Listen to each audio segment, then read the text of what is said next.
नमस्कार प्रेक्षकांनो, स्वागत आहे तुमचं. आज आपण "तू ही रे माझा मित्र" या मालिकेचे इंटरेस्टिंग असे रिव्ह्यू ऐकत आहोत. बघा प्रेक्षकांनो, आजचा एपिसोड खूप गोड दाखवलेला आहे. शेवटपर्यंत नक्की बघा. आता बघा, सुरुवातीला आपण बघतो की ईश्वरीने मिशन किरण असं केलेलं असतं. पण तिला कळालेलं असतं की अर्णव कशाबद्दल हे सगळ्या गोष्टी करत होता आणि काय लपवत होता ते. आणि आता अर्णव म्हणतो की तुला अजून काही प्रश्न असेल तर विचार. आणि बघा प्रेक्षकांनो, ईश्वरीला अजून प्रश्न असतोच. ती म्हणते की ही किरण कोण आहे? आणि ईश्वरी म्हणते की तुम्ही माझ्यासमोर तिच्याशी का बोलत नाही? एवढं प्रायव्हेटमध्ये बोलायचं काय असतो तुम्हाला? हा, इकडे अर्णव हसतो आणि अर्णव म्हणतो की प्रायव्हेट. आणि अर्णव म्हणतो की तुला त्रास होतो. ईश्वरी म्हणते की नाही, तुम्ही माझ्या प्रश्नाचं आधी उत्तर द्या. आणि बघा प्रेक्षकांनो, इकडे अर्णव म्हणतो की ईश्वरीला 1 मिनिट. आणि तो तिथून उठतो आणि त्याचा फोन घेतो आणि त्या किरणला फोन लावतो. आणि फोन लावल्यावर म्हणतो की हे किरण. आता बघा ईश्वरीचा चेहरा कसा दिसतो आहे ते. आणि तिकडनं तो म्हणतो की हॅलो अर्णव सर, बोला ना. आणि ईश्वरी त्याला सांगते की फोन स्पीकरवर टाका, स्पीकरवर. आणि अर्णव म्हणतो की sorry I call you late. Arnav म्हणतो की आपल्या इन्व्हेस्टमेंट प्लॅनमध्ये मला 2 कॉजेस ॲड करायचे होते. अर्णव म्हणतो की इज इट पॉसिबल? आणि बघा तिकडनं तो म्हणतो की हो सर, करता येईल ना. आणि त्याचा आवाज ऐकल्यावर ईश्वरी मात्र चक्कच होत असते. आणि तो म्हणतो की उद्या भेटल्यावर इन डिटेल्स बोलूयात. अर्णव म्हणतो की या. इकडे ईश्वरी अर्णवकडे बघते आणि त्या फोनकडे बघते की किरण नावाचा कोणी मुलगा पण असू शकतो का.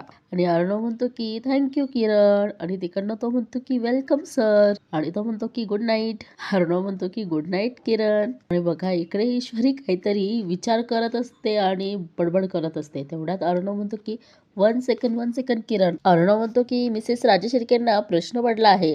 किरण हे नाव मुलाचं पण असू शकतं. आणि तो किरण म्हणतो की मॅम, माझ्या बाबतीत हे कन्फ्युजन नेहमीच होतं, पण माझं नाव किरणच आहे. Good night. आणि अर्णव म्हणतो की गुड नाईट किरण. तेवढ्यात ईश्वरी चिडून फोन कट करते. आणि अर्णव म्हणतो की स्वीट ड्रीम बोलायचं राहून गेलं ना. ईश्वरी म्हणते की सर, मला जर आधीच माहित असतं की किरण हे मुलाचं नाव आहे तर मला तकलीफ आणि ती थोडीशी अशी हे होऊन जाते. आणि म्हणते की पुढे. आणि इकडे अर्णव तिची आता थोडीशी चेड काढतो आणि म्हणतो की मिस इंदौर, जर किरण हे खरंच मुलीचं नाव असतं, जर मी तिच्याशी बोलत असतो किंवा तिला भेटलो असतो, अर्णव म्हणतो की तुला फरक पडला असता. बघा प्रेक्षकांनो, इकडे ईश्वरी त्याच्यासमोर न बोलता मागे वळते आणि म्हणते की फरक फरक पडला असता. अर्णव म्हणतो की मिस इंदौर, का फरक पडला असता तुला? आता ईश्वरी बघा, ती म्हणते की का म्हणजे?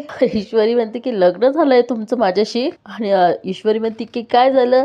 लग्न, शादी, मॅरेज, मी बायको आहे तुमची. कोण आहे? अर्णव म्हणतो की बायको, बीवी, वाईफ. इकडे ईश्वरी म्हणते ईश्वरी म्हणते की दुसऱ्या मुलीकडे बघायचा विचार जरी केला ना सर, तरी बहुत महंगा पडेगा हा. ईश्वरी म्हणते की मला बिलकुल चालणार नाही. हा. आता अर्णव अजून तिला चिडवतो आणि म्हणतो की का नाही चालणार मिस इंदौर? अर्णव म्हणतो आपण तर फक्त जगाला दाखवण्यासाठी नवरा बायको आहोत ना.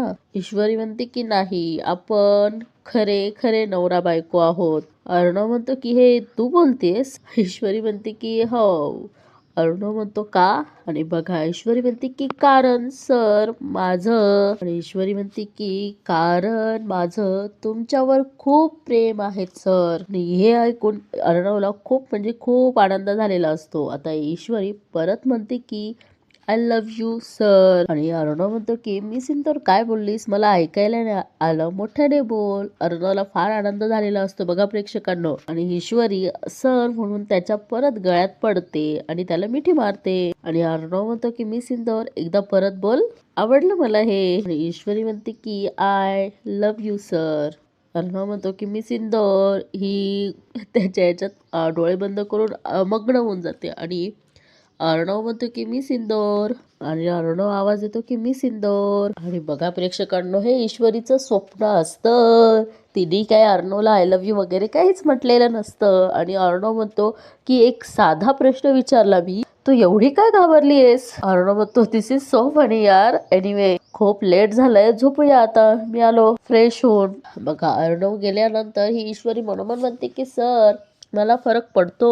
आणि ईश्वरी म्हणते की का पडतो हे तर तुम्ही ऐकूनच नाही घेतलं. आणि ईश्वरी म्हणते की ते जाऊ दे, पण किरण हा मुलगा आहे हे ऐकून खूप हलकं वाटतंय. ईश्वरी म्हणते की सर, तुम्ही फक्त आणि फक्त माझे आहात आणि मी तुमची.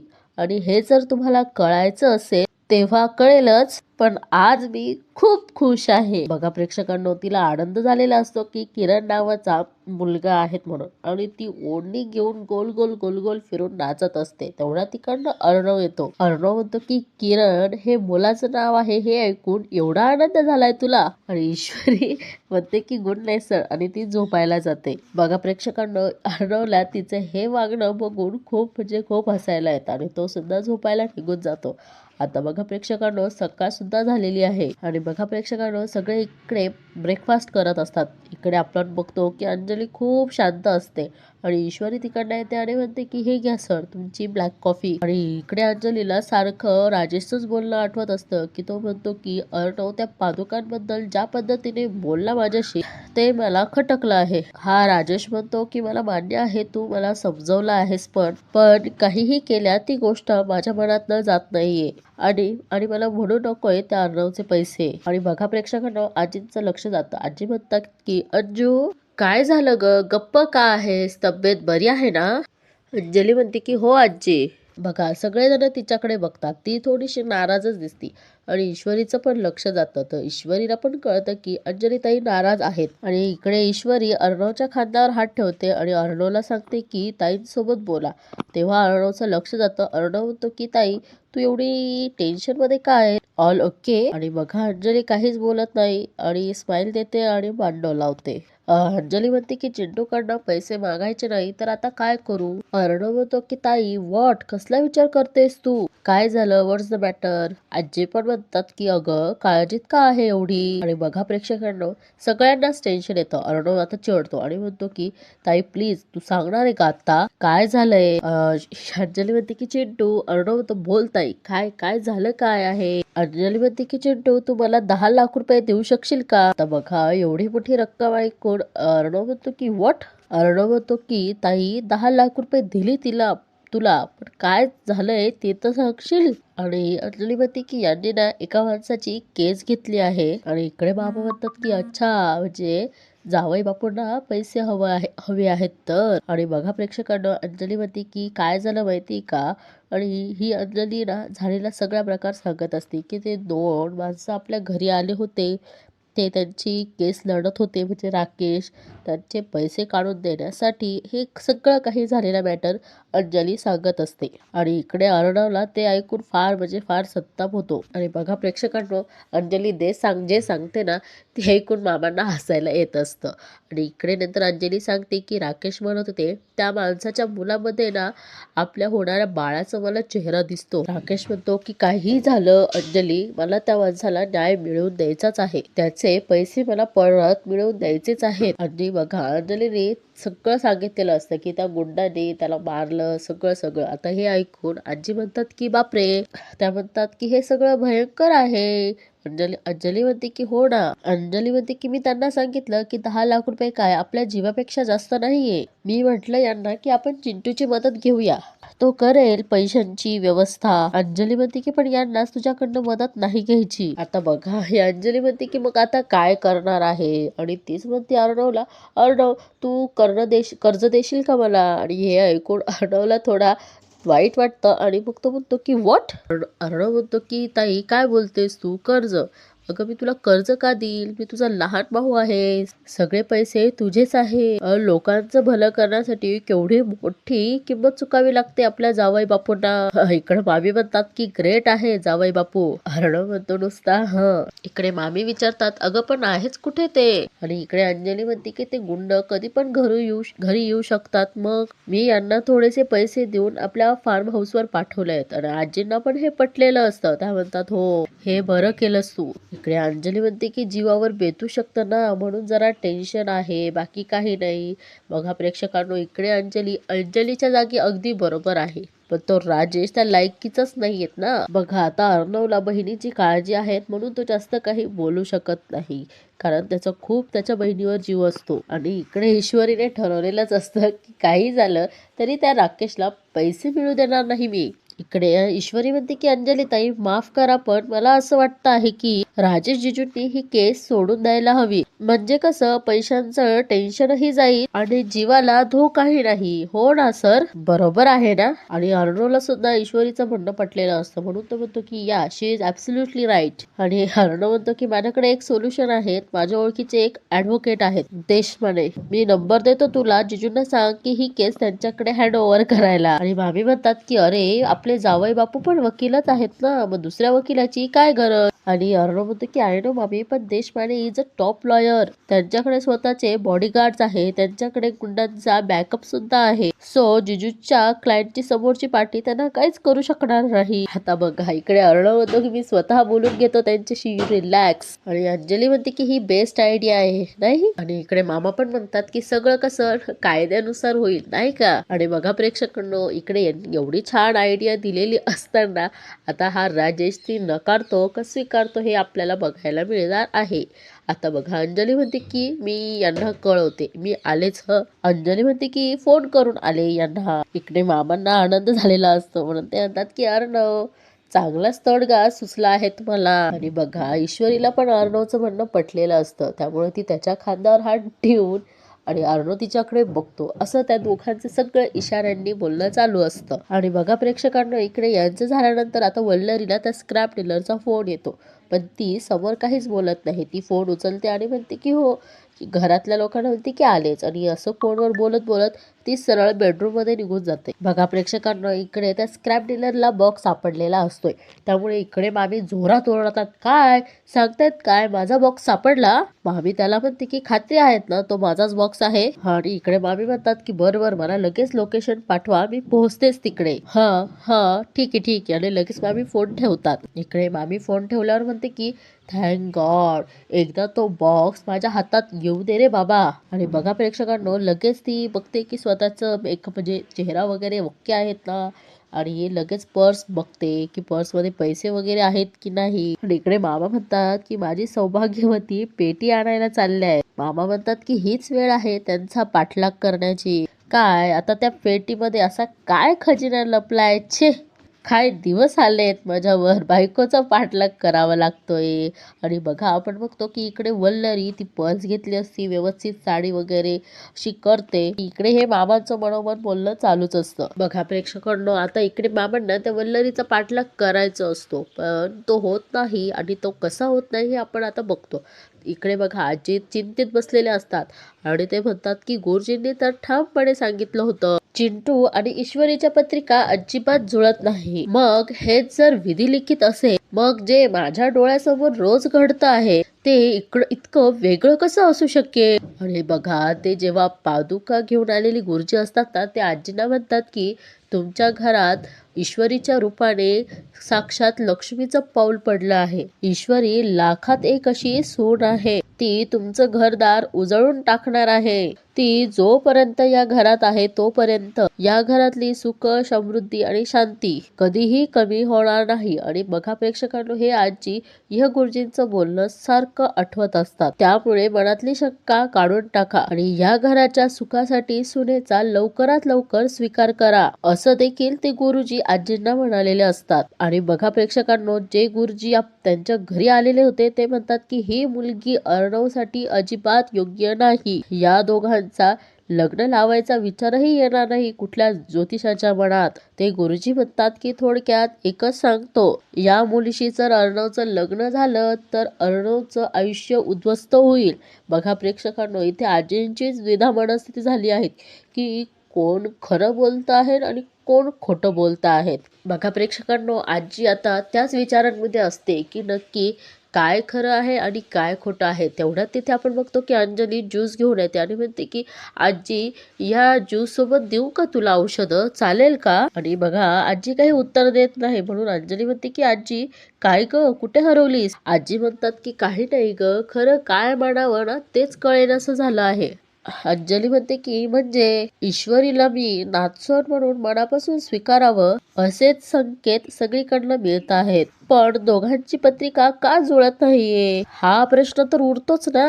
अंजली म्हणते की आजी ह्या प्रश्नाचं उत्तर आता तुला शोधावं लागेल. आजी म्हणतात की खरं हे तुझं, माझ्या मनात तेच होतं, कारण आत्ता आपल्याकडे दुसरा कुठलाही पर्याय नाहीये. आजी म्हणतात की मलाच आता काहीतरी केलं पाहिजे. आणि बघा इकडे बाबा आजींना सांगायला येतात की आजी आई आई अंजली तू पण इथंच आहे. आजी मी जरा बाहेर जाऊन येतो, तुला जर काही लागलं तर आकाश घरीच आहे त्याला सांगायचं. हा इकडे आजी म्हणतात की अविनाश तुझी सगळी कामे बाजूला ठेव जरा आणि मी सांगते ते कर. बघा प्रेक्षकांना आता इथे वल्लरीचा पाठलाग करायचं राहून जातं. अविनाश मामा म्हणतात की करतो आई मी तुझं काम, पण एवढं काय अर्जंट काम आहे. आणि इकडे आजी मामांना सांगतात की तुला एका व्यक्तीला आणायचं आहे. आणि बघा ते अंजलीला सुद्धा माहित नसतं आणि म्हणून ती असं येडवाकडं तोंड करते. आणि बघा प्रेक्षकांना इकडे मामा म्हणतात की कोण आला. आणि इथेच त्यांचा सीन तेवढा स्टॉप केलेला असतो. आता बघा इकडे अर्णव फ्रेश झालेला असतो ऑफिससाठी निघायला, म्हणजे रेडी झालेला असतो. आणि बघा इकडे ईश्वरी येते आणि म्हणते की सर अहो काय कुठे निघालात. अर्णव म्हणतो की ऑफिसमध्ये एक इम्पॉर्टंट काम आहे. ईश्वरी म्हणते की हा. अर्णव म्हणतो की तो राजेश घरी नाही, so you chill and don't worry. हा. आणि ईश्वरी म्हणते की तो जरी घरी असताना तरी मला काहीच फरक पडला नसता. ईश्वरी म्हणते की मी नाही त्याला आता घाबरत बिलकुल. ईश्वरी म्हणते की तुम्ही जा बिंदास्त ऑफिसला. हा. आता इकडे अर्णव बघा आणि म्हणतो की मी सिंदूर हॅप्पी वाटते. खरंच ईश्वरी आपल्याला प्रेक्षकांना खूप हॅप्पी हॅप्पी दिसत आहे. आता अर्णव म्हणतो की असं काही स्पेसिफिक रिझन आहेत का. ईश्वरी म्हणते की बस का सर, अहो त्या राकेशचा एवढा मोठा प्लॅन आपण फ्लॉप केला तर खुशीतच असणार ना मी. अर्णव म्हणतो की मी सिंदूर आपण एकत्र मिळून त्या राकेशचे सगळे प्लॅन असेच फ्लॉप करायचे. ईश्वरी इकडे म्हणते की सवालही नाही पैदा होता. बघा प्रेक्षकांना आता इकडे अर्णव रेडी होत असतो आणि तेव्हाच त्याला कळतं की त्याच्या शर्टचं बटन तुटलेलं आहे. आणि तो म्हणतो की शर्टचं बटन तुटलेलं आहे तर शर्ट बदलायला हवा. आता त्यावर ईश्वरी म्हणते की सर शर्ट कशाला बदलायला हवा. ती म्हणते की मी लावून देते ना बटन, आले 1 मिनिट. बघा इकडे अर्णवला ते ऐकून फार आनंद झालेला असतो. आणि बघा इकडे ईश्वरीने तो सुई दोराचा बॉक्स आणलेला असतो आणि ती बघत असते की कोणता दोरा मॅच होईल. इकडे अर्णव होतं की मी सिंदूर लास्ट टाइम जेव्हा माझ्या शर्टचं बटन तुटलं होतं तेव्हा मी तुला लावायला सांगितलं होतं, त्यावेळेस तू तर नाही म्हणाली होतीस. आणि ईश्वरी म्हणते की मागच्या वेळेस नाही म्हटलं तर या वेळेसही नाही म्हटलं पाहिजे असं काही नियम आहेत का सर. आणि इकडे ईश्वरी म्हणते की थांबा लावून देते. आणि ईश्वरी म्हणते की तेव्हा रागात होते, नवरा मानत नव्हते, आता मानते. बघा प्रेक्षकांना आता ही ईश्वरीला बटन सापडलेलं असतं आणि ती बटन आणि सुई जे घेतलेली असते आणि ते बटन त्याला लावत असते. आणि बघा लावता लावता इकडे अर्णव मुद्दाम नाटक करतो आणि जोरात ओरडतो की आह. ईश्वरी म्हणते काय झालं सर, सुई टोचली का. इकडे अर्णव म्हणतो की नाही, सुई टोचली असती तर कसं ओरडलं असतं हे बघत होतो. आणि ईश्वरी त्याच्याकडे बघून ही अशी करते आणि दोघेही हसायला लागतात. आणि अर्णव म्हणतो की मी सिंदूर जोक होता. आणि अर्णव म्हणतो की जोक सांगितल्यावर हसायचं असतं. बघा इकडे आता हे दोघंही म्हणजे अर्णव जास्तच फिरकी घेत असतो आता ईश्वरीची. आता बघा प्रेक्षकांनो ईश्वरी ते बटन त्या शर्टला लावत असते. बघा प्रेक्षकांनो आता इकडे ईश्वरी बटन लावत असते पण अर्णव बरोबर विचार करतो की आज मी सिंदूरचा मूड खूप चांगला दिसतो आहे. आजच सांग टाकू का तिला का दॅट आय लव्ह हर. आणि अर्णव म्हणतो की मी सिंदूर माझी मीटिंग झाल्यावर मी तुला लोकेशन पाठवतो, प्लीज तिकडे ये तू. आणि अर्णव म्हणतो की ड्रायव्हरला सांगून ठेवतो की तो तुला घेऊन येईल. आणि इकडे ईश्वरी म्हणते की सर ते अचानक कुठे घेऊन चाललात. आणि अर्णव म्हणतो की मी सिंदूर तो तिथे आल्यावर तुला सगळं कळेल. अर्णव म्हणतो की हॅव सम स्पेशल्स. इकडे ईश्वरी म्हणते की ओके. आणि बघा इकडे अर्णव सुद्धा आता आनंदात असतो, तो त्याचे केस वगैरे सेट करत असतो. आता ईश्वरी बघा ना आता हळूच त्याचं शोध झालेले बटन काय असते त्याच्यानंतर ती हळूच सुई घेते आणि त्याला टोचते. अर्णव अशा अचानक ओरडतो की हा. ईश्वरी म्हणते की काय झालं. अर्णव म्हणतो की मी सिंदूर खरंच सुई टोचली. आणि ईश्वरी म्हणते की सुई सुई टोचल्यावर असंच ओरडतो माणूस. आणि बघा ईश्वरीला हसायला येतं, त्याचं बटन लावून देते आणि म्हणते की झालं. आता अर्णव ईश्वरीला म्हणतो की मी सिद्धोर ये दद याद रखो का. आणि बघा इकडे अर्णव त्याचं कोड घेतो आणि ईश्वरीला म्हणतो की लोकेशन पाठवतो, बी ऑन टाइम. ईश्वरी म्हणते की चालेल. आणि बघा प्रेक्षकांना, आता ईश्वरी रेडी होत असते. आता ती डायरेक्ट आपल्याला दिसते की अर्णव आणि ईश्वरी एका रेस्टॉरंटमध्ये किंवा हॉटेलमध्ये गेलेले असतात जेवणासाठी. आणि इकडे ईश्वरी म्हणते की सर अचानक काय, मला काही सरप्राईज वगैरे, अचानक लंचला घेऊन आलात तुम्ही. इकडे अर्णव म्हणतो की मी सिद्धोर, मला तुला काहीतरी सांगायचं आहे. आणि अर्णव म्हणतो की इट्स व्हेरी इम्पॉर्टंट. ईश्वरी म्हणते की बोला ना सर. आता बघा हा घाबरतोच एवढा आहेत की सारखं सारखं पाणी पित आहे. बघा आता दोघंही इथे अनकम्फर्टेबल झालेले असतात. ईश्वरी म्हणते की बोला ना सर, काही बोलायचं होतं ना. आणि बघा इकडे अर्णव तर काही बोलतच नाही, पण इथे मालिकेचे एपिसोड मात्र संपलेला आहेत. आता आपण बघू की पुढील भागामध्ये काय दाखवलेलं आहे ते. आणि इकडे अर्णव म्हणणार की मी सिद्धोर. तेवढ्यात इथे बसलेले कपल असतात. त्यातला एक मुलगा म्हणतो की देवाने तुला जर तोंड दिलं आहे ना, त्याचा वापर करून बोल ना कधीतरी. बघा इकडे ईश्वरी टेबलवर हात आपटते